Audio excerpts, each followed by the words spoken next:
Hello, welcome to BVP Productions, and today I'm here with Mr. Dristas, principal of high school. I'm Miss Anderson. I'm one of the assistant principals. Casey Hollomon, the other assistant principal. And I'm your host, Aaron Cartwright, today.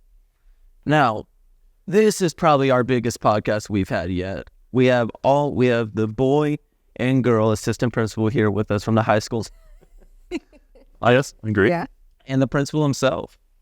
So I have a list of questions for you guys, but as far as I go, this is just talking. I want to know about you guys. By the end of this, I want to feel like I learned something new about each and every one of you. Zorba. Sounds good. All right, so I'm just going to get off with the questions to get us going. So can you share a bit about your background? What made you want to become a principal and assistant principals? Maybe you go first. Go for it.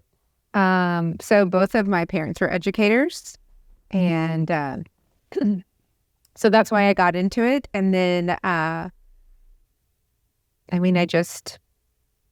just like the organization and the order of the more managerial stuff, that assistant principal does. And I think I make good connections with all of our students. And being in the classroom, you're really around, those 100, 120 students. But being, out, you get to see everybody and meet everybody. And so that's why. You just kind of want to feel, instead of just being a teacher and having a broad students just that come into your class and take your period, you wanted to kind of have like a more broad scope of seeing, like being able to help more students, not just that classroom full of kids. You wanted to know all the kids. I did, yeah. And then and just help, run the school and just make Bellville High School a good high school. That's perfect. How about you, Mr. Holloman? My answer may sound really similar to Miss Anderson, but family of educators, going back to my grandparents. My grandmother was actually an elementary principal. My dad was an administrator. My mother was a high school librarian for 35 years. I grew up around schools. I actually loved school growing up. That doesn't mean I was a great student, but I loved school. I had a great school experience. And I was involved in athletics. And so when I went to college, I knew I wanted to be a coach. And that's how I started my career. For 7 years, I taught social studies and was a coach. And then kind of similar to her, just wanted to kind of broaden maybe the impact rather than just my class, my students, my team. That requires pursuing more education. If you like school, you have to enjoy going to school. So back to school, master's degree, right? And moved into administration, started at a junior high. That was an experience. But have been an administrator now, tried various levels, always never wanted to be off-campus administrator, want to be on campus. And I feel like where I'm at is probably what suits me, which is the assistant principal role. I like students more than, anything else. And I'd rather have day-to-day with kids. So yeah, very similar answer, just kind of broaden the scope of impact from a class or a team to a campus. That's a very common answer that I get among teachers and administrators. Miss Cole, we had an interview that I recently did, actually the one right before this one, and similar thing. She had a mother that was that helped within physical rehabilitation, life skills, and that led her into wanting to do the same thing, leading her having a passion and desire to just help people and teach people something. Yep. So how about you, Mr. Dristas? Mine's almost identical. My mom was an educator for a long time at elementary school. Basically, since I was in kindergarten, I went to school with her. She was an educator. I sat in her classroom whenever she was working long hours after school. Whenever she moved schools, I moved schools. And then, I just stuck with it. And then once my education came around and I went to college, I automatically went into the pathway of getting an education degree. And that's what I did. And came out and got a job in a middle school coaching and teaching special education. Went back to school, got my master's degree, and went right into administration. And went in a couple of districts, ended up here in Bellville. Love it. So interaction with the kids is the best thing ever. So you see a whole different aspect here. So there's one thing that always correlates. I think it's just the determination to want to be where you're at. I've noticed that each and every one of you were like, I want to do this. I want to help kids. I want to be here and teach them something. And I don't just want to teach a classroom. I want to help children in general. And it all kind of seems like, even though your stories are different, in the same way, you guys have one major thing that correlates with that, which is you all had parents that were administrators or inside the school force and stuff like that. And as well as you guys were just maybe not a love for school, but definitely had a passion for it. There was something inside that sparked your interest, sparked something, got gears turning in your brain the right way. And I just think that's cool. So we love school. I can't say I was the best student, but we love school. No, I was the best student. Well, I was a really good student. All right. Now, I'm just going to skip this question because I think it already asks what I just asked, but what are some of your greatest challenges faced as principals, and how have you addressed them? Is there anything in particular that has been something challenging, maybe like even an obstacle for you guys to overcome that maybe taught you something or just made you need to think differently to approach it? I'll answer that question from a student kind of perspective, dealing with students. It was an aha, and it continues to be a challenge that not all students, or people for that matter, but I work with students, are taught and raised the same way. Different families and students have different needs from a school, different expectations of what they're going to get out of a school. And it's challenging dealing with what we call the public, right? Everybody has a different perspective on what is important in life. We're school people. We think school is really important. Well, not everybody feels that way. And it can be challenging sometimes with the expectations that either the state or the school district have for students and families versus what families see as the expectation, right? For some students, high school is a stepping stone to college. Yep. For other students, high school is the end of their educational journey. Some students come to school so they can participate in extracurricular activities. Some students come to school because it's the only place they get a warm meal. People are all over the map, if you will. And it's just challenging. We've got, 750? That's 750 different personalities, expectations, needs. And it can be challenging at times. Absolutely. I mean, along those same lines, I agree with you 100%. But looking from my point of view as a principal now, it's whenever that door closes to my office and a teacher sits down and says, I'm going to go somewhere else. When that comes to you, sometimes you're hurt. It's like, well, what can I do to make you stay? But I mean, you totally understand. You know why they're doing it once they tell you. You want to support them 100%, but then you're like, okay, I hate to lose you, but I got to get on the ball and try to find someone else because we got to teach these kiddos. But yeah, I never like it when I get those resignation letters, but you deal with it and you overcome. And I never thought of that. I guess I always thought of teaching and principals always as, I know that there's a teacher aspect because, you're our teacher's teacher too. That's how we see it. It's the thing above a teacher. Mm-hmm. But at the same time, you also have to take into account that there's people that are going to be moving away in life. There's people that are going to need something else, not want to do this. Right. And it's just like any other job. You could quit if you really want to. You could. Yeah. Good. And I really like your answer, Mr. Hollomon, about school and why kids come and the reason everybody shows up and everybody's the responsibility to hold every day, because there's nothing truer than some kids are here because they already have their life planned out for them. They know, Mom told me to go to college. Mom told me that it will help me become a doctor or a lawyer. Some kids are just showing up because they know where their next meal's coming from. They know there's somewhere AC or heat's going to be. Absolutely. But yeah, I do.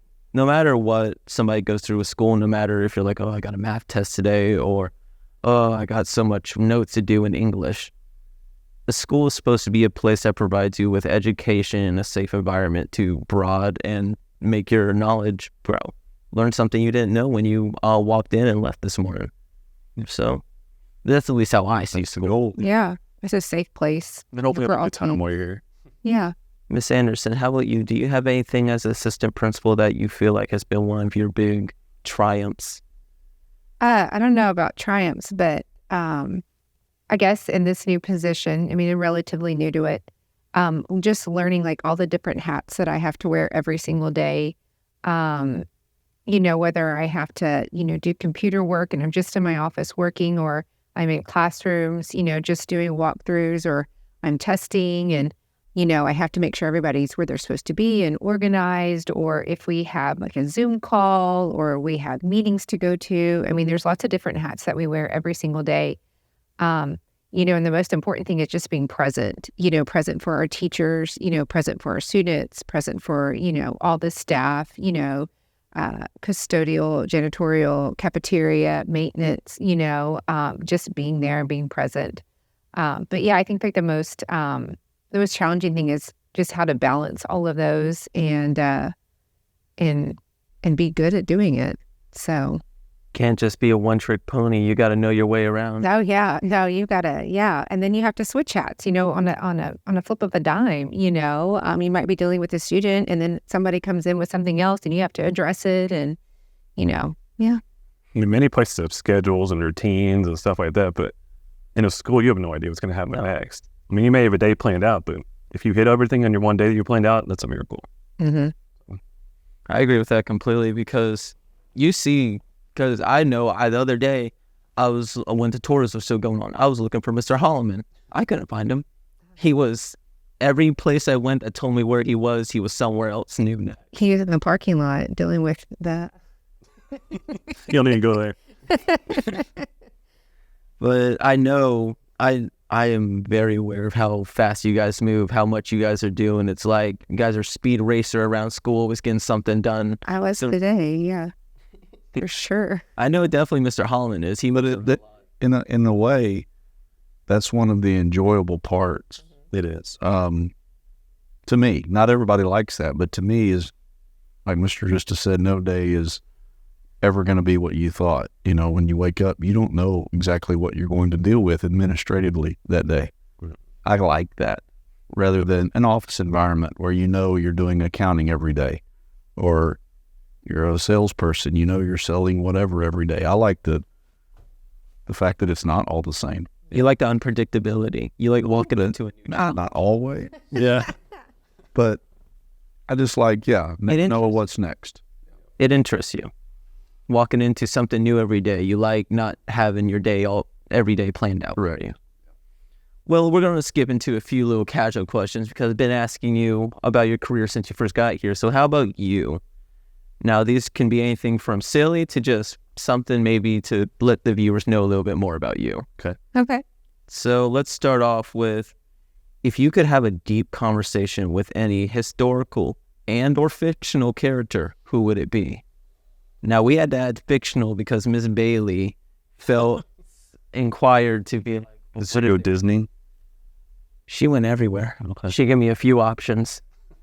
Sounds about right. Yeah, it does.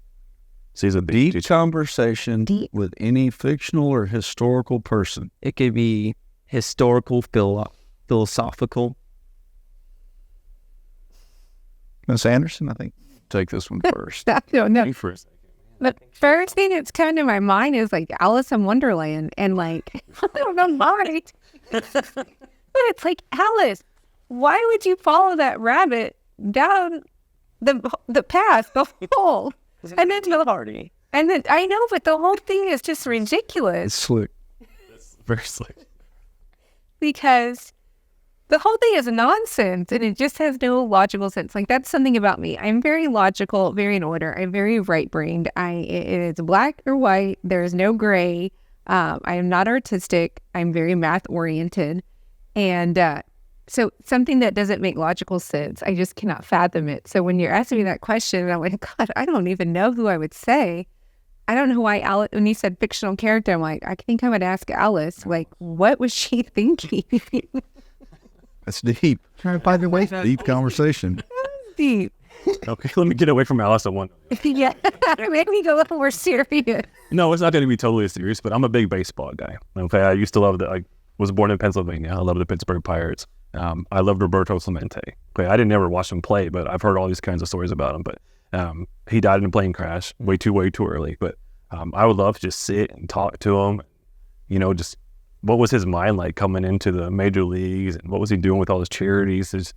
I just love to sit and talk baseball with him. What would be the mind behind the man who did all that? Yeah, I mean, I think he's he's got all these awards named after him. People want to be him. I mean, What was he like? yeah, I would love to get to meet him. That's an awesome answer. I agree completely. Yeah. And with Alice in Wonderland, she probably told the story. I feel like I'm thinking of other people right now that I might probably should have said, but that's all I could. I still agree. She definitely, I'm sure she has just as much to say with the rabbit and cat as much as sports star. You never know. You never know. Mr. Hollomon, you look like you're really pondering over it. He's a history. Yes, exactly. So We got it. her mind went to Alice. His mind went to baseball. I mentioned earlier that I was a social studies teacher. I'm interested in history. I'm also a proud American. So my brain goes to somebody like George Washington, founded the greatest country that this world will ever know. How do you start something like that? Probably a founding father, James Matt. Somebody from the early days of this country. That would be super interesting to me. I'd ask a lot of questions. I don't know if I can contribute to the conversation, but I would have a lot of questions. My grandfather was a Texas historian himself, so that, of course, I feel the same way. I would probably ask someone like Abraham Lincoln, someone like Teddy Roosevelt, someone who really had like a strong will and dedication to something, someone who had that like straight like red arrow in their mind. They knew where they were going and they knew where that arrow was pointing. Right. Yeah. Well, I got one more question for you guys today, and we'll just wrap it up here. You guys have been awesome. Never knew that our principals were such giggle boxes about everything. Well, you gave us a new inside joke as well today. Yes, you did. Thank you. My new colleague, Your name is Alice. And see, we think the same. We gotta be careful. Well, to continue with one last question that might even push us back to Alex, what's one book or movie that profoundly changed your perspective, if there is one? Not out someone. No. Book or what? Book or movie? Changed your perspective. Could you expand on what are you looking for? Like after you watch that, maybe completely change how you think, but we're asking like after you're like, I didn't know that, or I didn't think of it that way, or I never stopped to maybe consider that being a possibility. Something that maybe made you question something to what you knew was right before watching that, or just something in general, something you feel like you gained or learned or maybe even lost.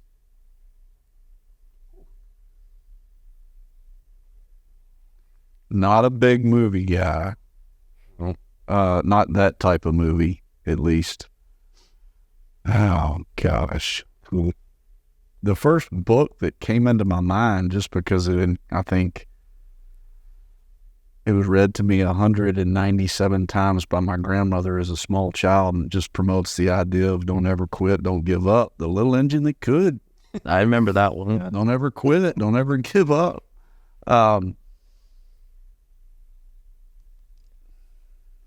Maybe I'll come up with a better answer once I hear from the two of you. I know. I went first last time, Yeah. so it's your turn. I don't know. I know the first book. I thought it was not something that ever changed my life, and I automatically went to Hatchet. We all read that book. I read that book, yeah. But I was a big Cub Scout, Boy Scout, and all that stuff growing up. So whenever I read that book, I was like, man, I'm gonna do that. I don't want my plane to ever crash, but I'm gonna go out. I'm gonna survive in the wilderness.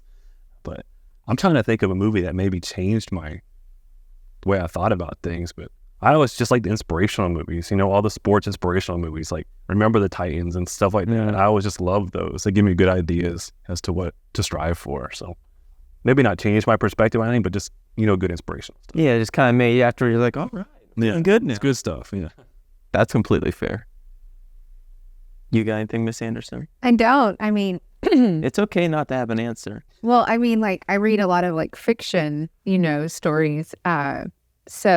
But I did read Fahrenheit 451 this summer. I know. And I guess it changed my perspective on like how it could get that bad. I'm a big fan. So. And so like, it's like the dystopia of how society could change that drastically, or the possibility of it where, everybody's out to get everybody else. And you have these few people who do still believe in, the books and the history and all that kind of stuff. And, yeah. And so And so how they're like hidden within society, and he goes out to try to find, or he finds somebody who is an old historian, and how it just navigates through that. So I don't know if that's an answer, but I think it is. I completely agree. Anything by, like, he's literally the father of fiction or nonfiction. yeah. Nonfiction. I got it wrong there for a second. Okay. Well, that's all the time we have today. Thank you so much for joining us. You guys have been a delight to have here today. Thank for having you. I'm your host, Aaron Cartwright. This has been BVP Productions.